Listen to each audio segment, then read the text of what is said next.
there's been some interesting selections with the team. Obviously, Jamie Buhrer. Can you shed a bit of light on his selection? I mean, obviously, some people put him as a bolter.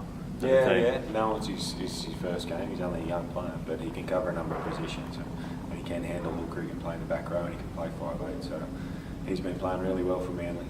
He was in our Blues in waiting squad last year, and it's good to see a player come from that, graduate to our top side.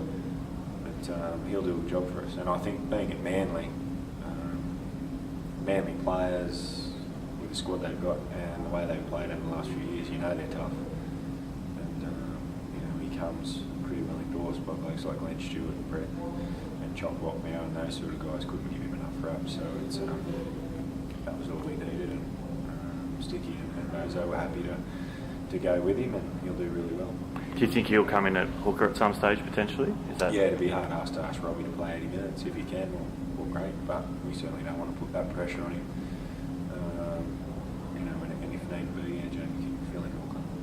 And there's a few players there with, Jarryd Hayne's had an up and down season. Michael Jennings just been in the New South Wales Cup, and obviously Tony Williams has been out suspension. Is there a bit of a risk picking those kind of guys when they're perhaps not in their best form?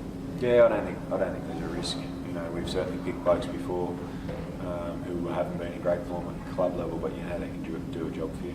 And Jennings and Hayne are those sorts of players. Jennings was one of our best players in the series last year, and Jarryd, well, he's been playing in a side that's not going real well at the moment, but he's a sort of bloke that you can't leave out, in my opinion. He can do things on a footy field that no one else can, and given the right atmosphere, the right blokes around him, and if he goes in, and I know he will with the right attitude, he can have a good game. He potentially could win us a series. You can't leave a bloke like that. And Todd Carney, you mentioned, he's been unbelievable for Cronulla. Everyone knows how much talent he has. As a former 5'8", who's played Origin, who's played Australia, what's he brought to the Sharks, and what can he bring to New South Wales this year that maybe we haven't had? I think to the Sharks he brings confidence, and some of the things he can do on the field, not a lot of people can do. And if they get him in a position where he can win the game, he's got the ability to do it, and that's what I like about the side we've got at the moment. When you put Carney, Pearce and Robbie Farah together, you've got some match breakers, some game winners, and you've got some skill level. And that's really important for us. You throw Brett Stewart behind them, and he's playing really well at the moment, Snake. I think we've got a really good core there of blokes who, one are in form at the moment, but two won't be overawed by the occasion either, I don't think. They've all played a lot of footy now, none of them are young. Robbie's played for Australia, Toddy's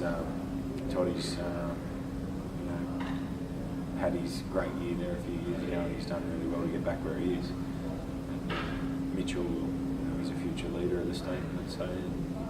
There's three good players. What's Todd's headspace like? Obviously he cops a lot of scrutiny and attention, but you think obviously Origin is the penultimate in rugby league. Yeah. You think his headspace there to kind of handle that additional pressure? It doesn't worry him. He's a different sort of bloke. Toddy just cruises along and does his stuff. He's a good bloke. We all make mistakes. He's never done anything too bad. He's just, I think he's grown up a lot. He knows, the consequences of stepping out of line or stepping over the line, I suppose. But he's playing really well, and it's great for us. And that combination with Mitchell Pearce, everyone knows it led the Roosters to a pretty unlikely grand final 2 years ago. Yeah. How good are they together? As a half and 5'8"? That's a combination we've been searching for a while. So had Todd not have had his dramas a few years ago, he would have been picked at 5'8" last year. That didn't eventuate, but to his credit, he's fought his way back in there. I know Mitchell feels comfortable with Todd, and Todd feels comfortable with Mitchell. So Mitchell and Robbie Farah played really well together in the City Country, and Robbie got the man of the match, and I just think that's a good bonus for him.